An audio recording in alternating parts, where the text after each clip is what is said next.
Well, I'm not really quite sure. I guess so. You're wondering what it says. I can't tell you what it says, but I'll tell you how it came about.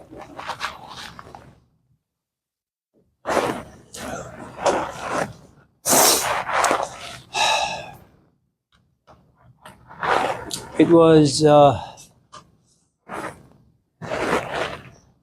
1986. You guys weren't born yet.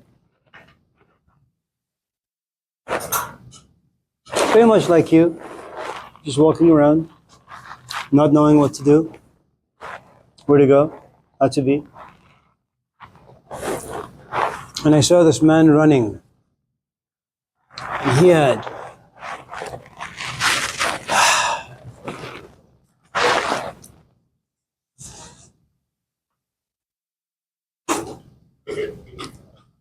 anyways, he was a big guy.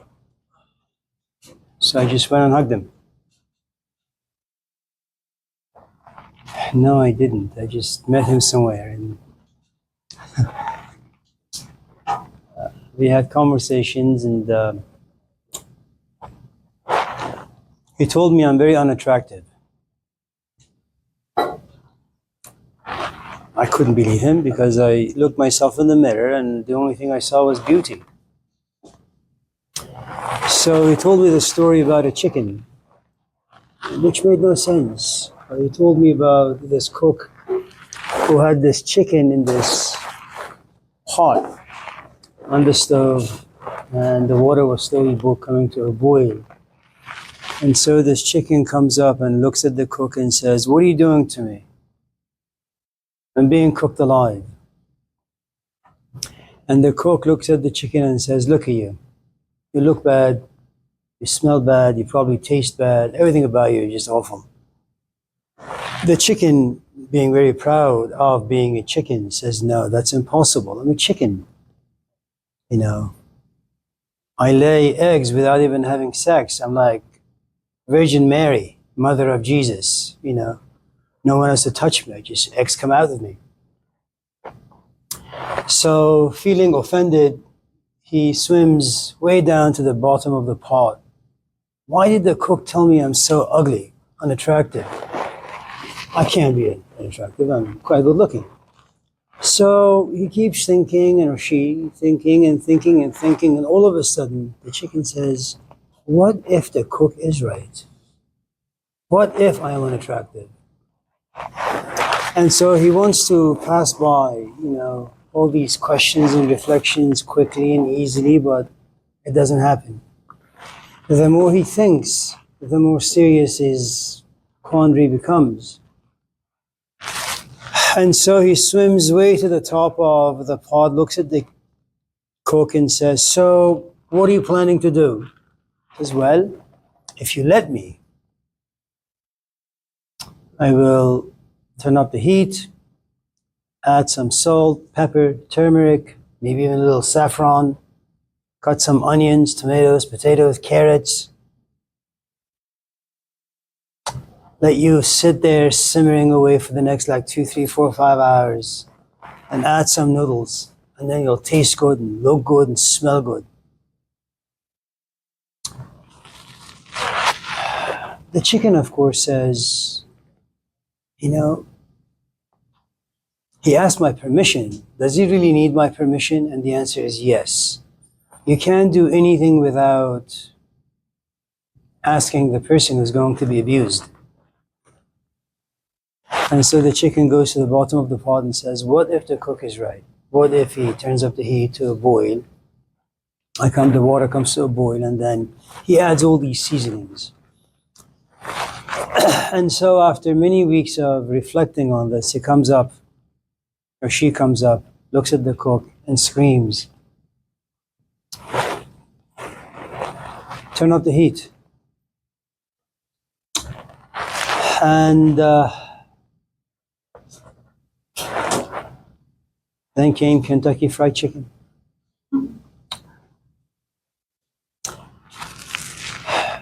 So before I continue with the cursive writing, let me kind of tell you the moral of the story. Hey, Wolf. So the cook is a teacher. The chicken is the student who has all these assumptions about him or herself. That they can think well, they're good looking, their life means anything, and they're going somewhere. And their life has worth and value. But the teacher looks at the chicken or the student and says, your life is going nowhere, you know.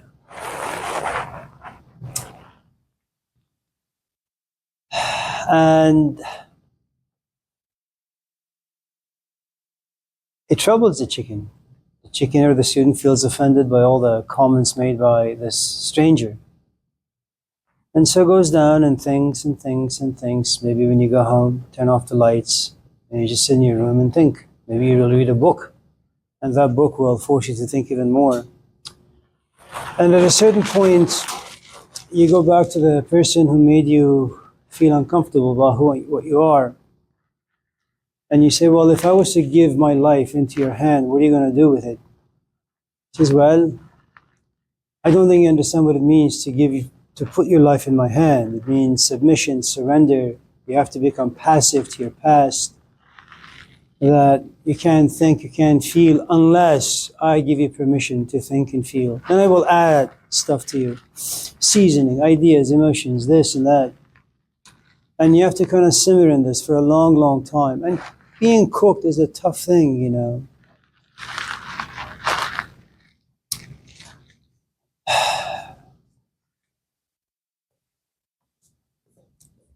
You're 25. I'm 60. Imagine for a moment that you and I were to be interested in one another. This is like a hypothetical, okay? Well, you're 25, you're uncooked, you're raw. You are unattractive in many ways. Eventually I have to introduce you to my parents, who are traditional conservative. They're about 90, 80. They demand things. A woman should have certain qualities, should behave a certain way. Well, you can't go to my parents like this. I have to cook you. And of course you're going to complain saying, I'm American, I'm an individual, I have autonomy, I have rights, you know, I'll call ICE on you. You know. Erica, don't shake your head, right? And I keep telling you, listen, if you want to hang out with me, if you want me to take you home and introduce you to my parents, these are the things you got to do. The problem with that is you just met me, but you have lived in your own skin for the past 24, 25 years. You have allowed this particular culture to kind of simmer you, season you. And you think all the ways you've been seasoned are actually good and healthy for you, when in fact they're not. Not especially if you want to hang out with me. And so you say, screw this, I don't want to hang out with you. You want to change me. Who the hell do you think you are? We are equal. So you say. So you leave. And then you hang out with your like 25-year-old loser friends. And then you come to realize they are in fact losers. You don't want to hang out with losers anymore. Why? Well, there was something about me, there was something about the things I said. There's just something about me that you like. And you want to find those qualities in a 25-year-old, but you can't. So you come back to me. You knock on the door and you say, if I was to give my life to you, what are you going to do? I say, well, you got to start learning how to speak Persian, how to write Persian, how to read Persian poetry, how to sing, how to do music, how to study the culture, the history. Well, how long is that going to take? A long, long time. Can I just do it an hour a day? No. You need to be boiled. It means you need to be cooked inside and out. So when I met this giant of a man, I realized there is something rather interesting and beautiful about his ideas and just the way he is. And initially when he told me how unattractive I was, it didn't really matter. But when I grew to like him, and then maybe even love him, every time he said anything negative about me, it just wounded me. So one day he said, can you write this? Yeah, sharp. Write this on a piece of paper and just, put it on the shelf. So I write it in Persian, and he says, this is your handwriting? I said, yes. Ugly. Ugly. So what do you mean ugly? Your writing is ugly. And hello, Your writing is ugly because you're just ugly.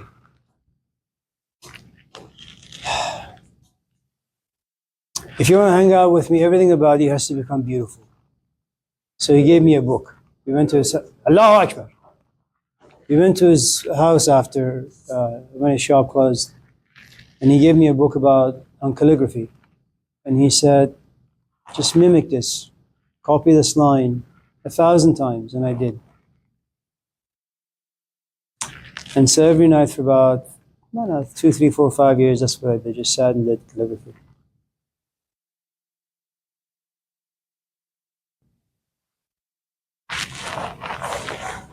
For those of you who came late.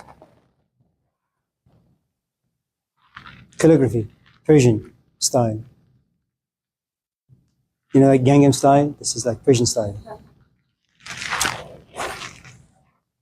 Now, if you're asking me what does this poem say, I can't tell it to you. I mean, I could, but it would just not be very interesting for you. I mean, maybe it would. I wouldn't know. But I'm not really in the mood right now. But I could be if I'm pushed a little.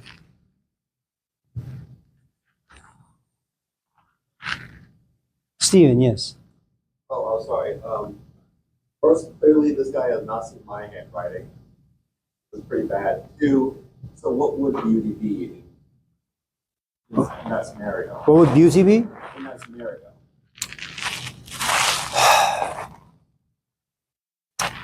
Imagine that you just hate everything about Stephen. Imagine you hate everything about Snoop Dogg. You know who he is? I actually do. Okay. Imagine you just dislike him, like with your soul. I mean, it's like hatred. Yeah. But you run into a young woman. That's if you're like heterosexual. And you say hello to her and she gives you a song by Snoop Dogg. You say, how are you? She gives you another song by Snoop Dogg. And when you hear it, I mean, you want to throw up, but you can't because you like this girl.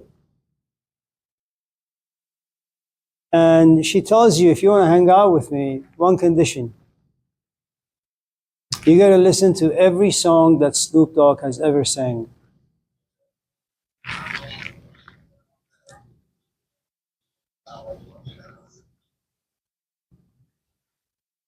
And so after a while, you realize, well, if you want to hang out with someone you like, you got to like what they want. You got to like what they like. So after a while, even when she dumps you, you just buy tickets to Snoop Dogg's concert. So, what is beauty depends on who you're hanging out with and how they impact and influence you. Anyone else? Rosalind, did you know? Have you seen iRobot? It's such a fantastic movie. I'm sorry, Rosalind, go ahead.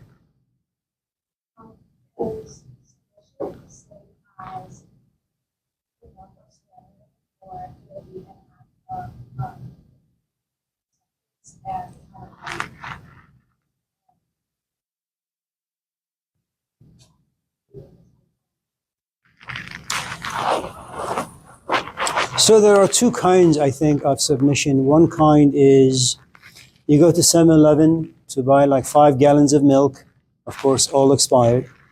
And as you're paying for your items, all of a sudden, some guy comes in with like 5 guns. And he says, give me your milk and your money. Well, what are you going to do? Fight? No, of course, you're going to submit. You're going to hand over all 5 gallons of milk, and you're going to give him your wallet, and maybe your jacket and your earrings and your glasses and the rest of it, right? That's one kind of submission, which has to do with you coming to recognize that, first, you are petite, he's like a Mike Tyson. Second, he has a gun, you have nothing. Third, he has power, and all you have is weakness. Third or fourth, you realize that your life is at risk and you cherish it. Even though your life really amounts to nothing, you like it nevertheless. All organisms, their first priority is to kind of continue their existence. And that's the principle all of us in this class follow. So that's one kind of submission, where you realize that someone has more power over you, and even though you want to wrestle them to the ground, you realize you can't, so you just say, you know what, I give up. That's one kind. The other kind is kind of like the story we just talked about, which is you slowly come to like someone. You know, even though perhaps initially you don't like this person very much, but they grow on you like anything else in life. You have cancer, it's awful, but it grows on you. You're getting old, it's awful, but it grows on you, you know. So, and after 2, 3, 4, 5 months of this person growing on you, one morning you wake up and you say, man, I think I really, really love him. And so you call him, you say, hey, what's going on? He says, I'm going to the gym. Now, you hate to exercise. He says, which gym? I can come pick you up. Fine. Okay. So on your way to the gym, he says, I'm really, really hungry. He said, well, what do you want to eat? Like ham sandwich. Now, you hate sandwich, you hate ham, you hate everything. He says, would you like one? You love him. Said, yeah, I'd like a ham sandwich. Even though you know you're allergic, that if you eat ham, that your throat just closes up and you'll just die. But because you love, you say, it's okay. My love will protect me from death. Okay. So you begin to like everything that your companion likes. And remember always that when you love something or someone, there is going to be an immensely unequal degrees of power. Wasn't it? Unequal power. I love you a lot, you love me, just not that much. But you still love me. If you dump me, I'll probably end up in an institute. If I dump you, because you don't pay me too much attention, you'll probably just hang out with Richard. So for me, you're not very forgettable. I can't. It's too difficult. For you, I'm easily forgotten. Okay. Now, from the way you ask your question, I'm guessing that the sort of surrender you're talking about is you fall in love with someone, and then you create a future narrative inside your head. We're going to go to Stanford together, then we're going to like study bioengineering together, then we're going to like share the same roof. We're going to do laundry together. I'm going to cook while he washes the dishes, you know.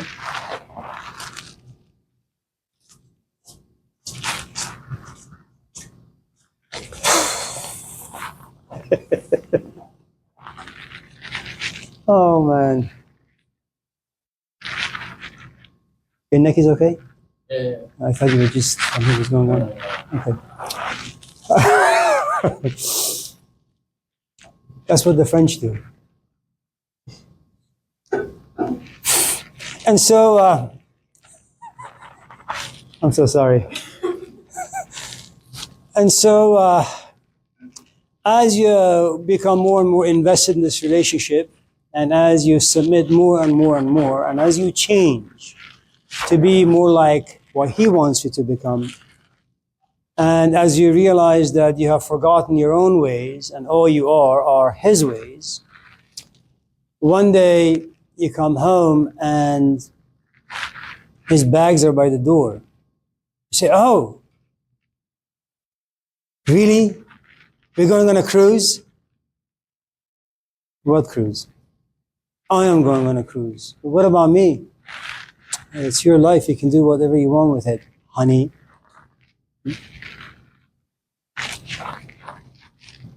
Where are you going? I'm leaving. Why? You smell bad. But I shower every day. Yeah, I just don't like the way you feel about things. I'm out. And you say, well, you know, I was this way. I became this other way just for you.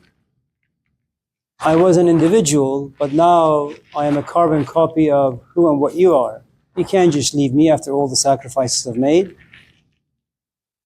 I gave up my ideas for you. I gave up my emotions for you. I gave up my culture and my history for you. You can't just leave me. You owe me. I don't owe you anything.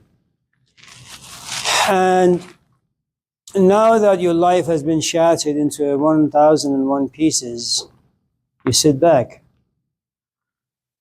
and you say, well, how do I accept this? And I'm guessing that's what you meant. Well, you should have, because that's where I took it.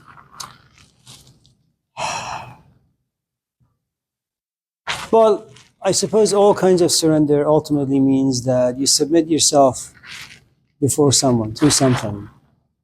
You may think that you have a lot of power in your life, and then you just go in for a routine checkup and you're diagnosed with cancer. You may be an atheist, but you'll find a church to go to. And even though you've always believed yourself to be strong and powerful and being able to deal with your emotions, now you kneel in the church and you cry. And you say, God, help me. That's submission. That's surrender. And I guess it's something that all of us in this class will eventually experience. Because discomfort and trauma doesn't just hit your physical body. Your physical body may be immensely healthy, but you may come across events that create emotional pain. And then emotional pain, if it is prolonged, it creates psychological pain, which becomes chronic. It lives inside your soul. And then your mind will come down to try to find a way out of, physical discomfort or emotional. Eventually, the point I'm trying to make, life is suffering. Said the great man some 3, 4, 5, 6, 10,000 years ago, the Buddha. I'm not sure he is right, but nevertheless. Okay? Anyone else? RV, is it?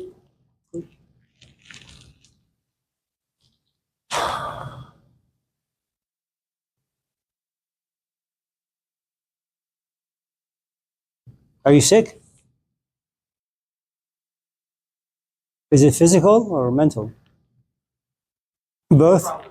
Probably, yeah. I agree. Anyone else?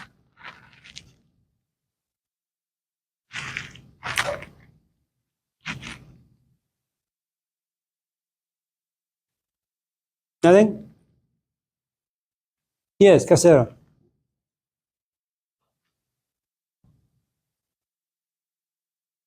What do you mean? Did you have one yesterday? Yes. And what was it? Do you smoke? The stronger stuff. No wonder why you are the way you are. Okay. Anyone, anyone else with anything interesting?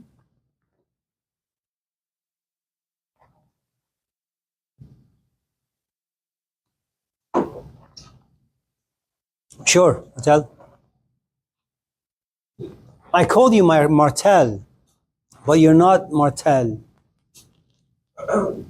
You are. It starts with an M, doesn't it?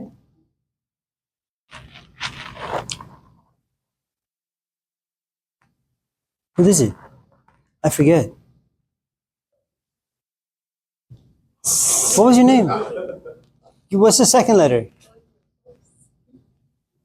He's close. What's the second letter?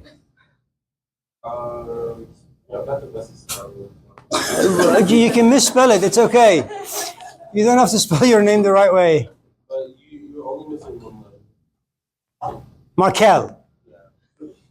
Jesus. So, That reminds me of a story. I don't mean to interrupt you.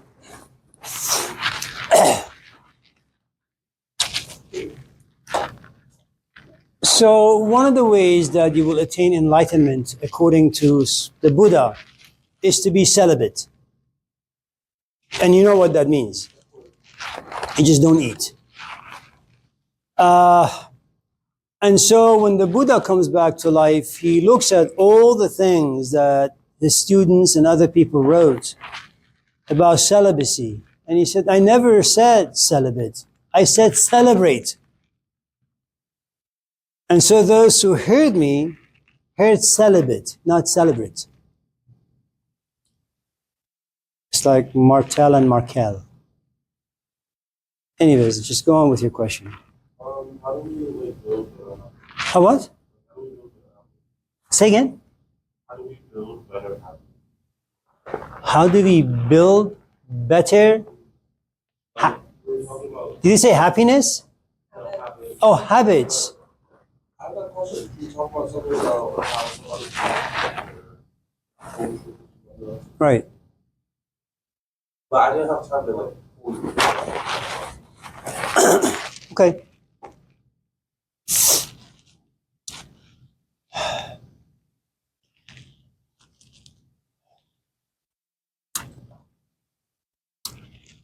So, before we can talk about how you can cultivate different kinds of habits, let's just talk about how habits are created. Okay.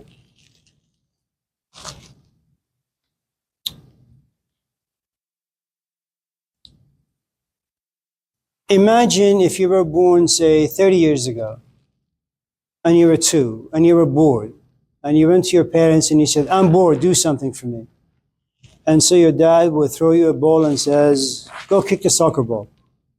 Go run in the backyard. Go run in the front yard." And you realize that every time you get bored, your mom says, "Start cooking, whatever you want to make or bake, or run around the house, or do some Legos, draw, paint, whatever." But you're born in the 21st century, which means that your parents have to struggle to remain afloat, that they don't really come home with a good amount of energy or patience. So you go to them and you say, "Mom, Dad, I'm bored, do something for me." So your dad looks at you and throws you his cell phone. Okay. And 50 years ago, it would be a soccer ball where you have to physically engage, you run around, break things, jump into the street and begin to find some friends, perhaps your own age, to play soccer with, or football, or basketball. Okay? But you would be outside, under the sky. And let's say time passes, you're no longer 2, now you're 22, maybe 222. And what you have learned is that every time you're bored, you go hiking. You call up some friends and you play basketball. You play tennis. You hang out in the park and you picnic. But that's what you do. Why? Because that was your habit every time you got bored when you were growing up. Okay? In the 21st century, the story is very, very different. First, we no longer really have houses, we have apartments. Apartments have a tiny little gym. And the moment you leave the structure, you're right in the middle of the highway. So there is no front yard, there is no backyard, okay? And so you learn to kind of just live inside this cage, which you and I call home. And so just in case you get bored, well, there is no ball to play with and there are no friends to be had. We don't form friendships because we live very isolated lives.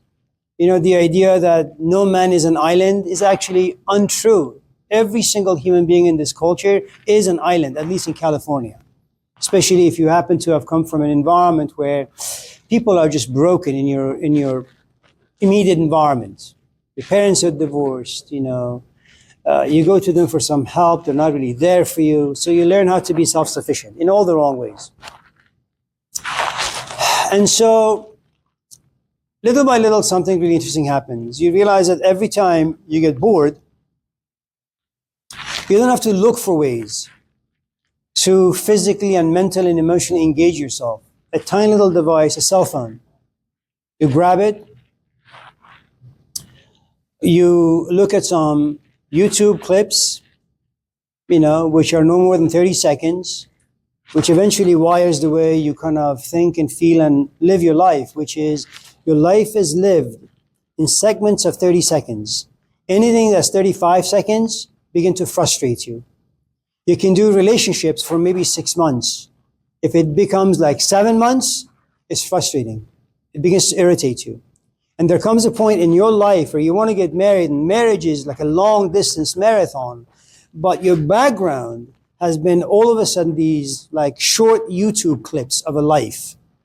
So your marriage is not going to last, even though you may have certain fantasies. And so you realize that at the age of 2, your father passed you the phone, and that's what you did.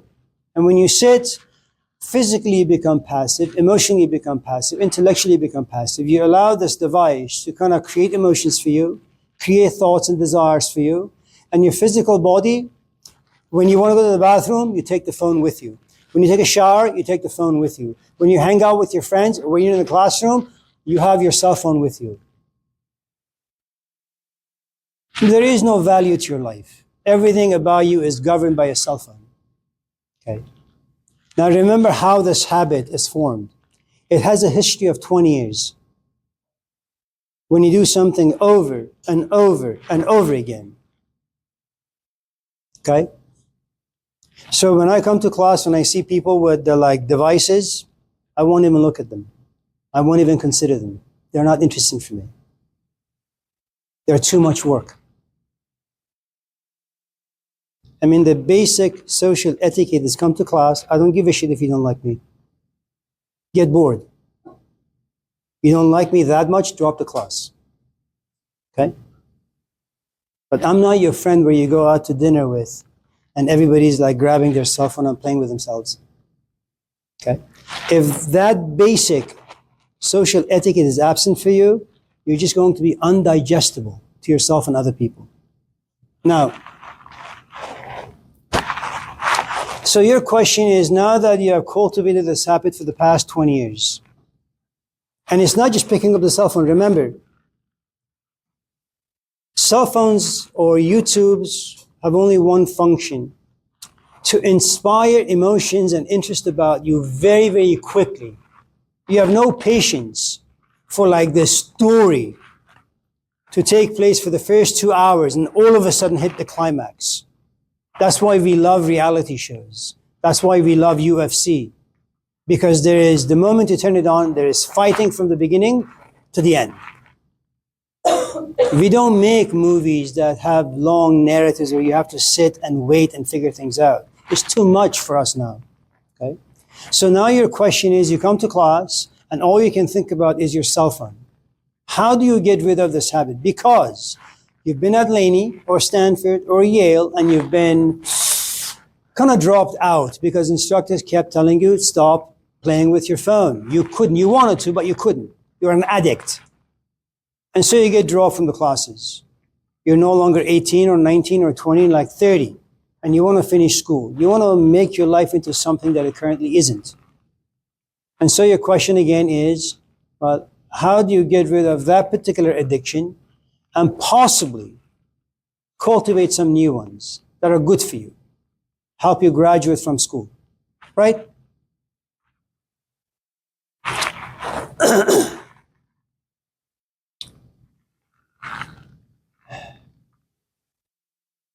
Imagine that you had a boyfriend or a girlfriend, and imagine that they dumped you, okay? But you don't like being alone. Loneliness sucks. Sadness sucks. Depression sucks. So you go out with someone. And while this person is looking at you, talking to you, you realize you're just thinking about your ex. An hour passes by, and this person looks at you and says, Markel, what do you think? I'm sorry, what do I think about what? What? I just talked to you for an hour about going on a cruise. I said, I'm sorry, what did he say? And eventually the person just gives up. And says, screw this. I don't want to put any more work into this. It's not worth my time. So the point of that particular analogy is this. Even if someone was to come to you and say, listen, if you want to make some changes in your life, you got to do A, B, C, D. But you're still stuck on the habits that are fully alive inside you. So what you're going to encounter for a long, long time is this conflict. You want something new, but you're being held hostage by the old. And these two forces have to collide. And there is a good chance, a great chance, that the old habits are going to devour the new ones. The tiny seedlings. Why? Because we're talking about power. This new desire for you to change, it's like a brand new life. It's like an infant. If you don't take care of infants, if you don't hear them when they're screaming for food, if you don't give them food, if you don't hold them, kiss them, tap them on the back for the gas to be released from their tummy. Okay? So you got to do all these things to these new seedlings. So this new desire, if it's not protected, cared for, it will disappear. So all you have to do is watch some of the interviews by Al Pacino, Robert De Niro, not Robert De Niro, sorry, Robin Williams,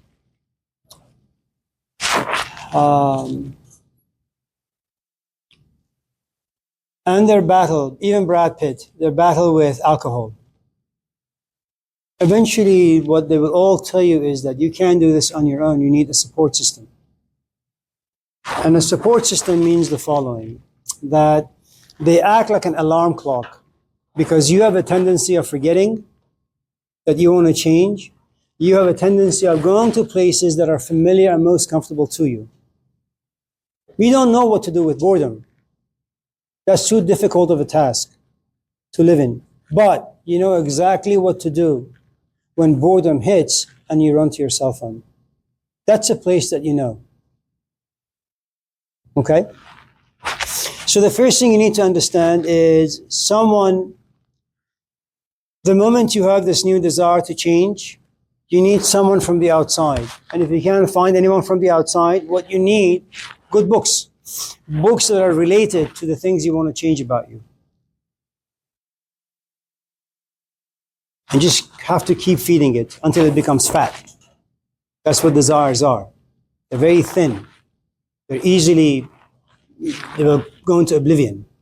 Okay? But if you feed them, the bigger they get, now what you have is equality of powers. Now they begin to wrestle. And if you have tasted some changes about you and you like those changes, there's a good chance that the old habits, in as much as they want to fight because they want to survive, they are after all living organisms.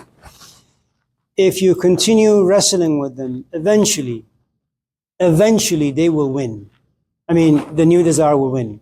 But there is always going to be this danger of relapsing. And that's what all these figures talk about. That I've been sober for about 6 months, but then an event hits. I don't know how to have enough power to combat, to wrestle with this thing. So I go back to the thing I've always known. If I drink, I will forget. If I forget, pain will go away. If pain goes away, I'll find comfort. And once they throw up, they realize they've made a mistake, but now it's too late. They go back to drinking again. The other thing is, sometimes your desire for change comes organically. In the sense that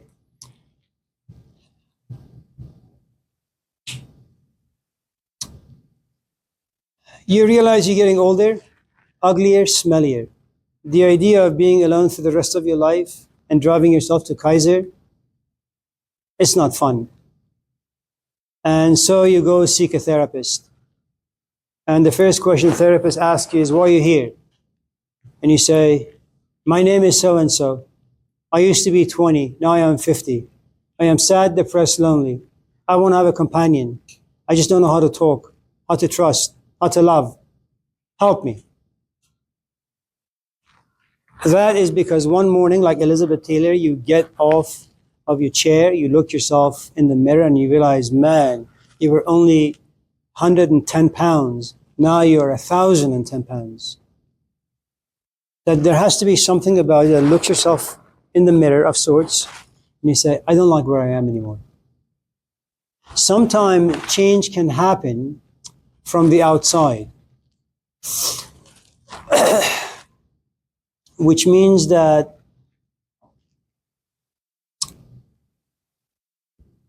you take a math class and you hate math. And you realize that this guy, your instructor, sees potential about you. You didn't know that you were good at math, but all of a sudden you realize, math comes to you very easily. And your instructor calls you to the office and says, Mark, did you know that, you're like almost a genius when it comes to math? And after the two of you talk a little bit, he comes to realize that, well, you have no dad, you have no mom, you have no grandparents, you got no friends, you drink too much, you smoke too much, and you're sad and pathetic, right? But because he wants to protect that genius about you, he calls you to the office every day. He gives you food. He says, I'm going to go to Costco. I need some help with groceries. You want to come with me? So that trust is built very, very slowly. And then he begins to become like your father, even though you had promised, vowed to yourself that you're never going to trust anyone. And little by little, you become attached. And once in a while, because now you feel, because you were abused for so many of your years, now you begin to abuse your teacher. And he knows why you're being abusive. It's all the aggression. Like when you have a pimple, you squeeze it for the pus to come out. It's like you have all these emotions inside you for the past 20 years, and now it's being released. But it's being released towards a person who's like mature, knows why you're angry, why you're hostile. Okay? He takes all of it in. And little by little, you come to realize that even though when you express your anger towards him, he's the same person. And so your faith in him, trust in him, love in him, they just grow. All of them. And then little by little, I don't know if you saw the movie Trading Places with Dan Aykroyd and Eddie Murphy. The movie came out in the 1980s. Eddie Murphy is a homeless man in the streets. Dan Aykroyd is a CEO or a vice president of a company. And this company is owned by two old white men. And they have a bet in the bathroom. It takes them like half hour each to pee because they're old. And so they look at each other and says, okay, you know what, let's do this. Let's make our vice president homeless, and let's bring in that homeless man and make him the VP. And this is something that B.F. Skinner talked about, the behaviorist, that we have the power to kind of create people the way we want them to be created. If you hang out with God, God will breathe his own image inside you. If you hang out with Trump, he'll breathe his image inside you, so you could become like him. If you hang out with Snoop Dogg, he'll breathe his spirit inside you so you can turn into his image. If you hang out with Malcolm X, he'll breathe his spirit so you can become like him. And what happens in the movie is that eventually the homeless man becomes the vice president. And the man who was the vice president now becomes homeless. But what they don't realize is that it is true that Eddie Murphy, who was once homeless, is now the VP. But when he's in his own office, he steals things and puts them in his pocket. It's a habit. And the old men have to keep telling him, this is your office. Everything belongs to you. You don't need to pocket them. And it takes him a while to learn. Okay. So if there are things about you that you don't like, there are two ways. First, organically you'll come to realize there are certain parts of you don't like and you won't change. Then you just have to go on this quest to figure out who can best serve you. Or accidentally, someone looks at you and finds you interesting and is willing to invest time in you. And it's a shot in the dark. And the more you hang out with this person, the more of his image you will become, or her. Does that make sense? You can't do it on your own. No one can. Impossible. Never been done before. And never will.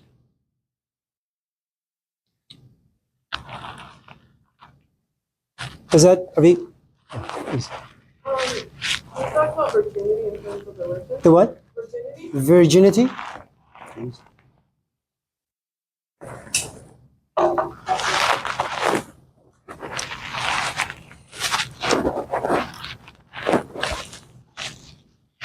I'll give you one from history, one from a movie,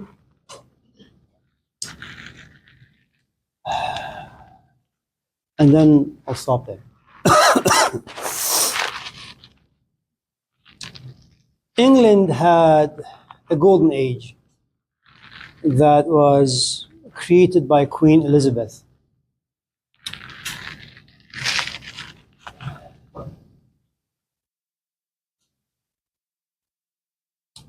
Elizabeth had to fight with the church. Elizabeth had a crazy mother who was really insane.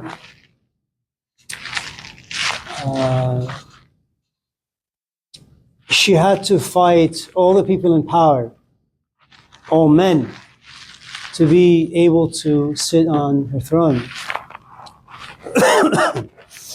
She fell in love with a man who was married, but she didn't know. And because she was Queen Elizabeth, most of her intimate rendezvous had to be done behind closed doors, where no one would witness any of that stuff.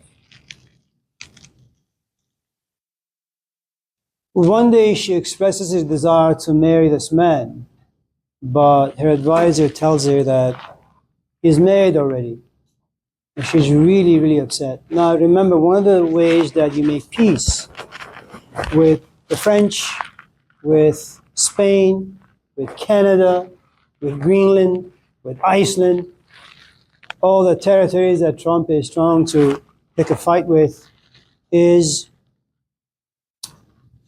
if you marry the king's son, there is no reason to fight them anymore. Okay? You take some of the stuff that they have, you import them, and you export some of the stuff that you have. And that's how peace is made. And because all countries, if they want to survive, they need power. The best way to stay away from warfare is this king has a son, the son marries the daughter of that king who lives in a different country. That's how you make peace. So you have all these suitors, you have all these men who come from Spain, from France, from other places and say, we like to marry you. But Queen Elizabeth has submitted, has given her heart to this other man, and she can't. Once you've given your heart to someone, it's very difficult to give an ounce of it to anyone else. So she says no.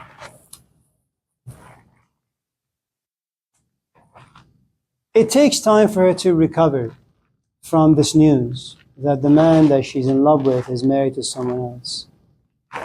She goes through a grieving mode. She's depressed for a while. She isolates herself. And I don't know how accurate the stories are, but there comes a point where she paints her skin white, okay, and she shaves her head, and she walks into the court, and she looks at people and says, I've been born again. I'm a virgin. Even though physically she wasn't. And I say that because you could have gone through 1,001 different episodes in life. You could have been with 1,001 different men, okay, or women. But you do it in a very loveless sort of a fashion. Okay?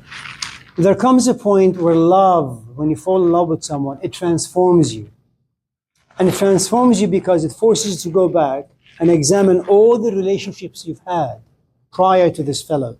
Okay? And you realize they were all physically two meats grinding. And no one needs to come down and tell you. There is a sense of guilt you have about yourself. There's a sense of shame you have about yourself, that you are cheap, that there's just a whole host of things wrong with you. And then you go through this grieving mode that has elements of repentance, elements of sorrow and sadness, and you go into this prayer mode. Okay. And you make yourself a promise. Never again will you share any parts of yourself, be it physical, emotional, psychological, intellectual, or spiritual, with anyone that you have no intimacy with. That's your virgin birth. Okay? But you have to go through this intense transformation. Okay? There was a movie with Bill Murray. Do you know who he is? Am I saying his name right? He's not a very attractive man. He wasn't when he was young, and he certainly isn't now that he's really old. He doesn't play in very many good movies. I mean, most of them are, I mean, they're okay. One in particular came out, I think, in the 1980s. It's called The Razor's Edge. He comes from a very, very rich family. And that's one of the things about being rich, is that life eventually gets boring. And it gets boring, it's kind of like the kids that we have these days. For those of you in this class who are parents, we give them everything. And so when they go to a restaurant and a server comes and says, "Is there anything I can bring for you?" Your spoiled of a brat looks at this person and says, "Coke!" And you as parents kind of smack him and say, "God damn it. Yes, can you please bring me a glass of Coke?" That's how you speak. What is wrong with you? Okay. So privilege always turns you into like the spoiled, stupid brat. Okay. And remember, privilege comes in a variety of different ways. Your parents were never there, and so you were angry, and then you justify your anger, and now you're 25, you're still angry, and you give yourself to the right to be angry at anyone for any reason. And even though you're poor, the anger gives you the privilege to kind of go off on people. Okay? So the nice thing about Bill Murray's character in this movie is that privilege creates boredom. And in boredom, he realizes that he doesn't want Teslas anymore. He doesn't want mansions anymore. He doesn't want like going here and there anymore. He says, where can I go in life to find meaning? He says, India. India is known to be like a place, a spiritual haven, for example. So he gets on his private jet and flies to India, Tibet. And he finds some teachers. And he stays there for a few months. And there is this teacher who says, only wear this robe. No underwear, no bra, no t-shirt, no pants, only this saffron cloth. Just put the sheet over you. Okay? And this is the book that you're going to carry, the only book. And this book will keep you warm. And he said, well, where should I go? You see that mountaintop over there? Well, it's snow-packed. That's where you go. And when you get there, you sit. Sit where? Is there a hut? Is there like a fireplace? No, you sit on the snow. Now, by this time, going back to Rosalind's question, you have submitted yourself to this teacher. And when you submit yourself to someone, you do as they say. So he goes to this mountaintop, he sits, and it's like freezing. He can't focus. But one of the nice things about teachers is that of certain traditions, or many of good traditions, is that they don't speak to you directly. They give you a koan, a puzzle, and it's your task to solve it. But for you to be able to focus on the puzzle, first you have to like the teacher. And then you have to know that the teacher is always looking for your well-being. So when he says something, there's a reason. He just doesn't say things casually. Okay? If I say, come to the office, God damn it, come to the office. Okay? If I say, come to the office, I'll make you some tea, it's not just for tea. I want to talk to you about things. Okay? So it's kind of like that. So he goes on the mountaintop and it's freezing. He says, what the hell does it mean? This book will keep you warm. He says, I know. I have to open it and I have to read it. Okay? And when understanding comes my way, then that understanding will generate heat inside me. So he starts reading. The introduction, preface, prologue, and endlog, and middle-log. And as he reads, he says, I'm still freezing. I don't care how great my understanding is, but this book is not doing it for me. Then he realizes something. The book was not meant to be read. The book was meant to be torched, to be made into a bonfire.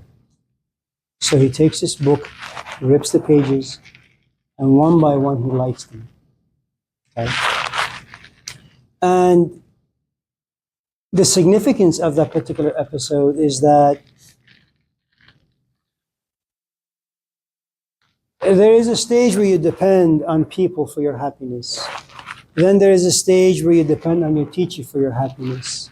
Then there is a stage where you depend on books for your happiness and understanding. You must transcend all of them. There has to come to a place for you where you have no need for books, no need for people, no need for teachers. Ideas can be generated out of you. You are what we call autonomous, a law unto thyself. Once he becomes a law unto himself, once he does what Jesus says, the lion and the lamb laying peacefully together, once he knows how to live in the world of God as well as the world of Caesar, he comes back to civilization. And he falls in love with a prostitute. Now, the prostitute resists, says, how could this man from such a wonderful family like me, he just wants to use me. But she comes to realize, yes, he does sleep with her, but he also wants to have breakfast with her. He also wants to go and see a show with her. He wants to spend time with her. And little by little, she grows to love him. And he proposes marriage, to which she says yes. The family that don't understand what's happening. You know, you come from this really, really great background, and there are all these women, beautiful, from wonderful backgrounds, and you choose a prostitute. Why? Because he comes to realize that everyone has the potential and the capacity to change. They just need love, they need support, they need to be excited and inspired. And this prostitute was. And now remember, whether or not you're a prostitute, what remains true is that the kingdom of God lives inside you. And you don't need to make this religious. Your desire to be happy, your desire for self-respect, your desire for maturity, for understanding, okay, to be respected. Those are the things that all of us in this class desire, even though life keeps crapping on you.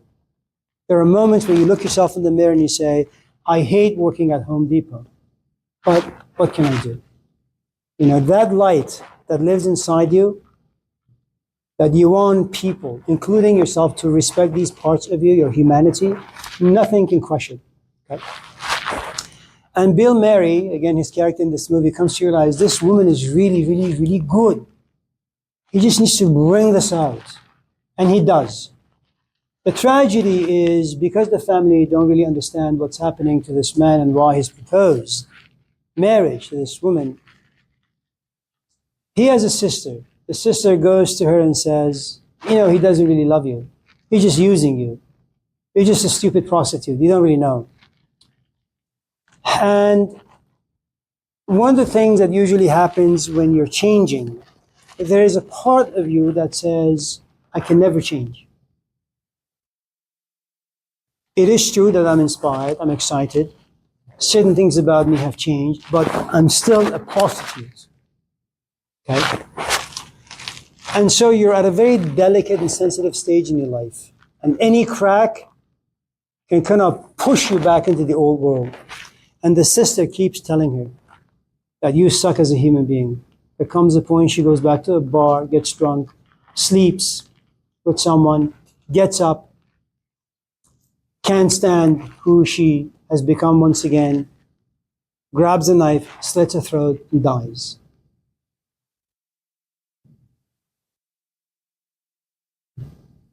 So what you have is a prostitute who slept around for all the wrong reasons, or maybe the right reasons. Okay? And she lost this part of her that was innocent. Unless you become a child, you can't enter the kingdom of God. Okay?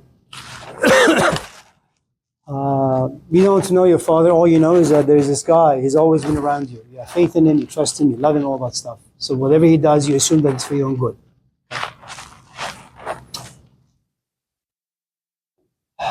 And so, again, going back to the movie, you have a woman who's contaminated, who's corrupt, but through the help of another person is reinvented, recreated. She's reborn, if you will. That's a religious, existential, spiritual, intellectual transformation. You know, if that's a little too far-fetched, watch the movie Four Brothers. You know, And it came out, I think, sometimes in 2012, 13, 14. 4 brothers, 2 white, 2 black. The mother is white, all adopted. And all 4 brothers considered themselves to be brothers. You know, they love each other, trust each other, willing to sacrifice their own lives for another, you know. And foster care is tough. To be thrown in these strange environments all the time. You just find yourself after a while that you're just not digestible, you're just not lovable. There's just something wrong with you. And yet this woman has the patience and the faith and the stamina, you know, to be abused by these 4 people until they submit to the fact that, well, you know, this woman really cares for them. In fact, each of the people in the household cares for the other. Okay? That's a rebirth of sorts. It happens all the time, but you just need a grand support system. You know.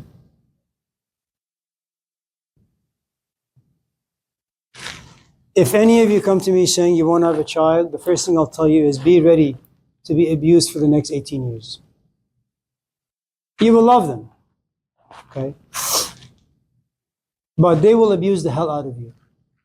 And if you're lucky, it ends at the age of 18. Most often it's like 30, 40, 50, 60.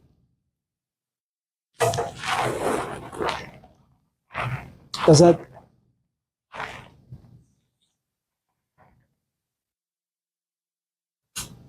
Erica.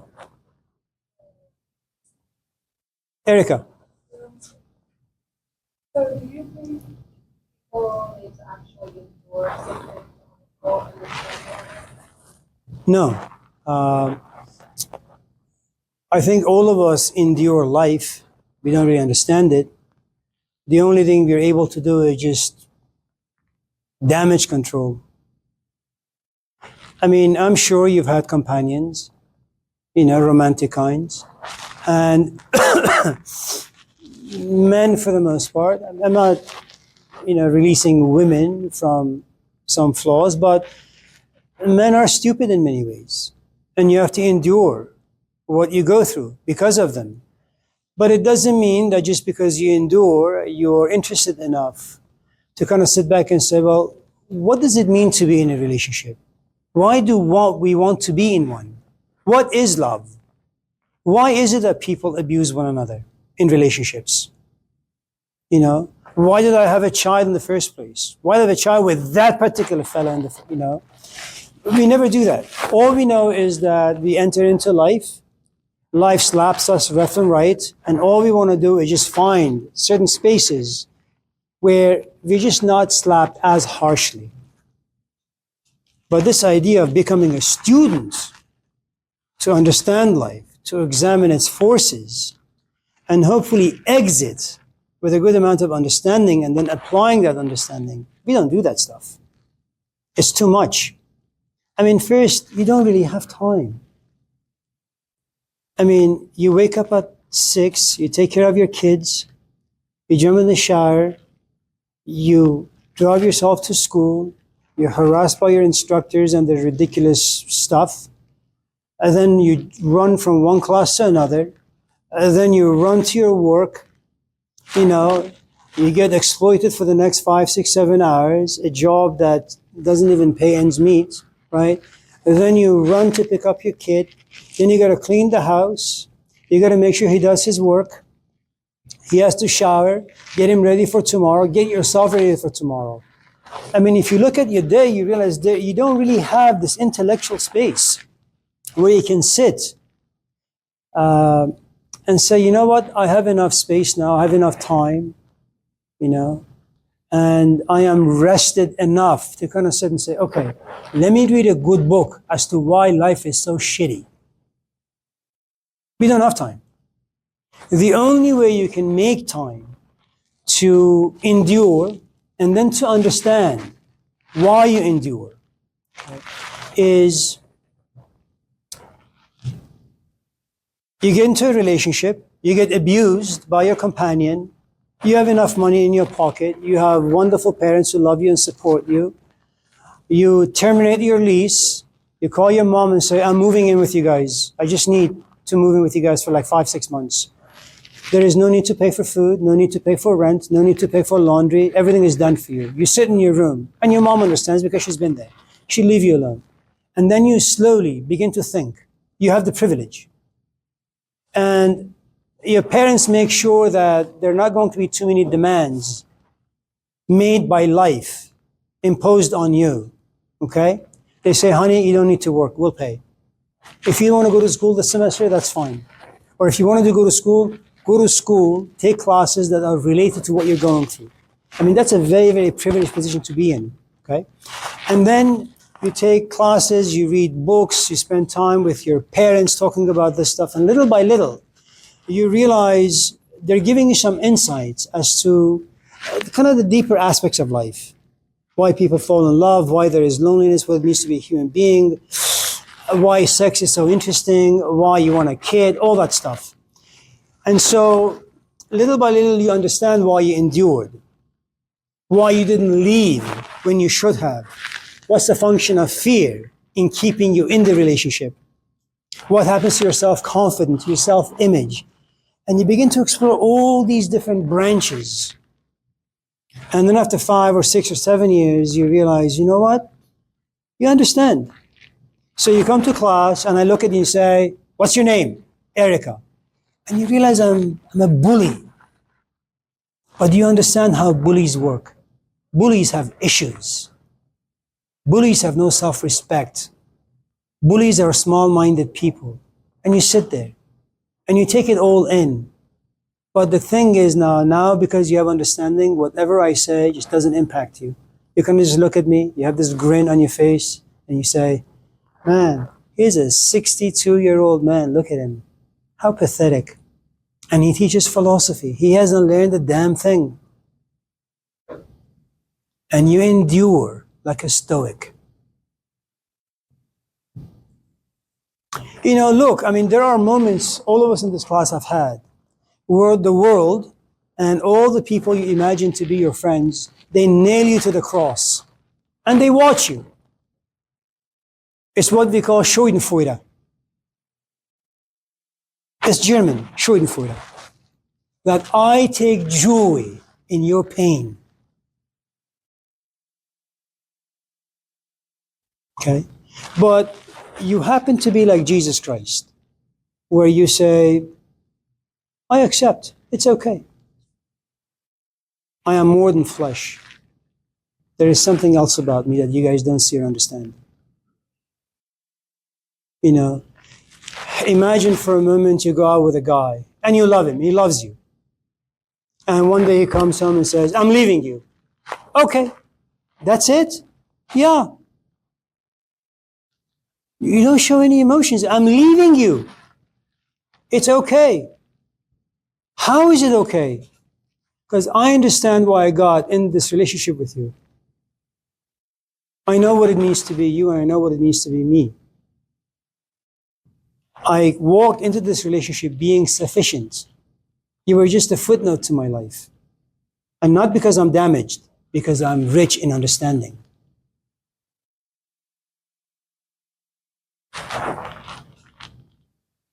Hmm?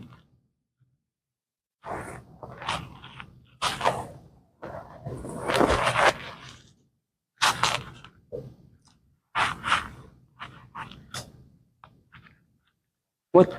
How was that?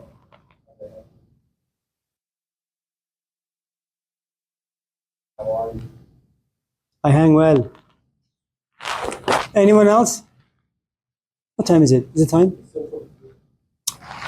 You're such a messiah.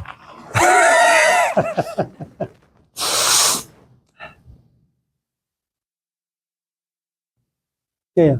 Is it better to let go of one's grievances or anxieties in order to be more mentally healthy? Say again. Is it better to let go of one's grievances or let go of one's anxieties in order to be more mentally healthy? It's a great question. We only have a couple minutes. I'm just going to give you a quickie.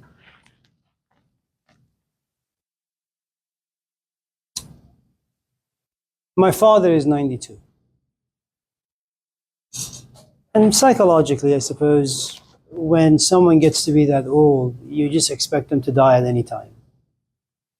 Okay?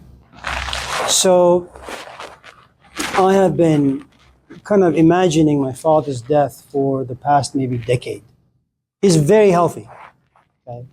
Now, does his death create anxiety about me? Just a very little.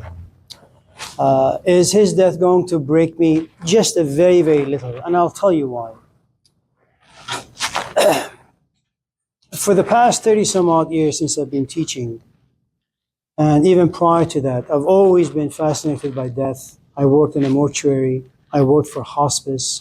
I worked for child life services. I've been talking about this stuff for a long, long, long time. I've also embraced the fact that I had a really, really, really great relationship with my father. There isn't more that he can give me, and there isn't more I can give him, except by the way of going to Roseville, going to the car wash, so that he doesn't need to go or doesn't have to go. Once in a while, when I am in Roseville, I can make sure that his mind is still fresh by engaging him in political and religious conversations. That's the only thing I can do. Okay? Without, in the absence of that understanding and that experience, all I have is this volcano of attachment to my father. Okay? But my anxiety comes in a different way, which is when my father dies, it's my mom, who was married to him at the age of 15. She is now 80. Okay?